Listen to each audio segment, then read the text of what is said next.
The Mahavidyas are hidden. They are fierce forces, purest form of energy. When the creation happened and when consciousness, the immovable consciousness, began the churning, the spandan of energy, and Shiva and Shakti spandan started. The force that came out, Mahashakti, we call it Adi Shakti in the Mahavidya tradition. We call it Adi Shakti. So this Adi Shakti is standalone energy, backed by consciousness, of course, backed by the power of Shiva, of course, but it is standalone energy. It has a masculine and feminine polarity in one. Mahavidyas don't have consorts. In the present day time, in the present study of Mahavidyas, in the present era, we do have a form of Shiva with every Mahavidya. We do have a form of even Vishnu in corresponding to every Mahavidya. However, in the history of Mahavidyas, they were standalone powers without the need of a consort, without the need of another. So that means that it was a complete amalgamation and culmination of perfect unison of the masculine and feminine polarity. That is why um, they are so fiery looking. They are so natural and raw to look at. You don't see Mahavidyas decked up and dressed up. We do them for our worship. We deck them up like Devis, but they are huge portals of energy, starting from Mahakali. Mahakali. So, in our tradition, and if I can speak a little about the Mahaganpati Sampradaya that I belong to, we have a Dashabhuja Ganesha in our hermitage in Rishikesh. Thus, like, That's a bhuja. That means 10 arms. okay. A Ganesha with 10 arms and a Devi sitting in his lap. So the Sampradaya, the gurus and the teachers who were there in many lifetimes, they have been dedicated to both the study and worship of Ganesha and Devi, which is why I happen to be the blessed one to receive both these sadhanas parallelly, And the Dasha Mahavidya comes in the oral tradition. We don't have much of information. There is Puranic information which talks about the Shakti manifesting, Durga manifesting as this, and that is a part. That's a much later information. In its origin, the Dash Mahavidyas are absolute crude raw energy. Starts with Mahakali, and she manifests as the three gunas. The universe starts, the creation of the universe starts with the creation of the gunas. The three gunas are created first, then the Pancha Mahabhutas, and then the Panchikaran of the Pancha Mahabhutas gives you the gross manifestation of this whole creation. What are the three Mahagunas? The three gunas are the Sattva, Rajas, and Tamas. Oh, okay. So, Mahakali, Adi Shakti, manifests as Kali, the sum total of Tamas in this world, parallel to Shiva. And Tara, the Sattva, complete white. And Shodashi, the red. Kali is the black, Tara is the white, Shodashi is the red. And when you understand, like you said, you heard a talk that I gave on chakra relationship. It's not directly chakra relationship, but easier to understand from that point of view. So when you see these 7 lokas, the chakras are lokas, 7 lokas. Beyond these 7 lokas, there are these 3 lokas where the control of gunas and control of all activity on earth is happening. Okay, we'll have to pause it a little Yes. bit. So you're saying at the start there were 3 gunas. Yes. Which can be understood to be representing the 3 Devis that you just named. Yes. So 3, the Mahavidya tradition says there are 3 above the crown. There are 3 above the crown. There are 3 points where these 3 gunas are controlling all the life on earth. Kali being the sum total of black, Tara being sum total of white, and Shodashi being sum total of the red.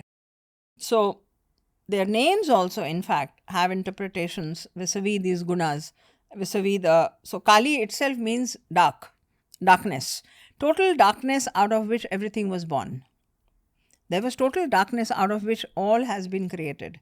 So everything comes, she's parallel to Adi Shakti. She is Adi Shakti, and she is the beginning of creation.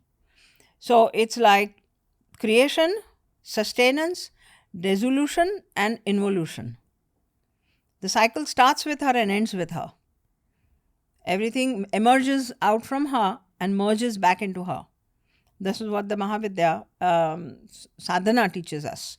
So from Kali comes out the white aspect, which is education, Tara, which is education, beauty, harmony, simplicity, music, art, everything.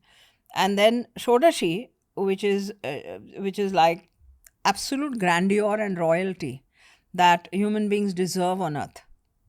They deserve royalty and grandeur. That's why she's more popular. What we call Sri Vidya as different sampradayas and different schools are teaching. Sri Vidya is nothing but the activation of Shodashi. Shodashi representing all the Devis. So each of the Mahavidyas is practiced by different sampradayas differently. One Mahavidya is picked up. For instance, we have sampradayas that are only into Kali Upasana. So Kali here is representing all the Devis. Similarly, the Tara has gone more to the Buddhism. Tara has traveled more to the Buddhist tradition. There also you have white Tara, black Tara, red Tara, blue Tara, green Tara. So Tara is representing all the Devis. And Shodashi, which is the Shri, which is also called Tripur Sundari, Raja Rajeshwari, right? This Devi is representing the sum total of Devis. And those who are doing the sadhana and upasana, they realize all the levels of this Devi. Same as Kamakhya Devi? Same as Kamakhya Devi. Kamakhya Devi is Kali personified. It's Kali basically. And in the Kamakhya Devi temple, you find the Pandits will tell you that there is Lakshmi here and there is Saraswati here. Basically, it is Shodashi and Tara there. It is Shodashi and Tara over there. And then on that hill, Guwahati, where Kamakhya is, all other Mahavidyas are there. All the temples of the Mahavidyas are there. So it is a representation of the whole culmination of all Devis merging into Kali, into Kamakhya. Again, to understand this better, I have a personal question. Yes. I'm born in 1993 and I spent a majority of the 90s watching television and watching these Puranic shows, and that's my first education about what we know as Sanatan Dharma. Yes. I had never heard about the Mahavidyas until I turned 28 maybe, and I had someone on the show talk about it. Yes. So why didn't this knowledge visit me when I was a kid? It does not visit many of the people, not just you. Mahavidyas therefore have been guhya.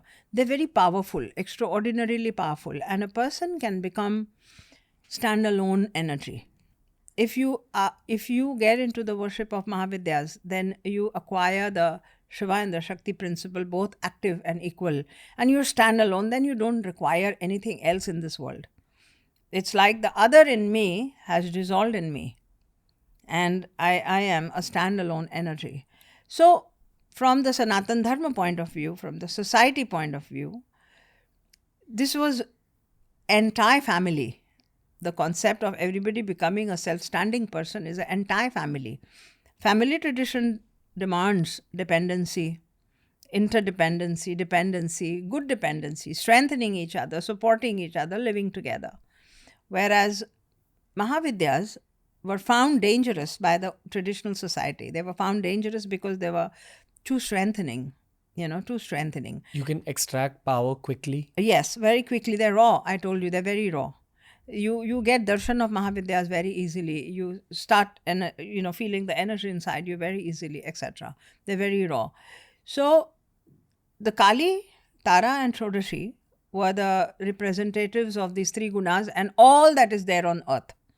They represent the Trigunatmak Prakriti completely. After that comes Bhuvaneshwari, which comes at the crown level. Bhuvaneshwari is the ruler of the Bhuvan, of the entire, and so she's manifested what Kali, Tara and Shodashi want. Hey, if you enjoyed today's clip, make sure you check out all the other clips we've uploaded on this channel. You'll find a clip related to almost every single topic as long as you're willing to search for it.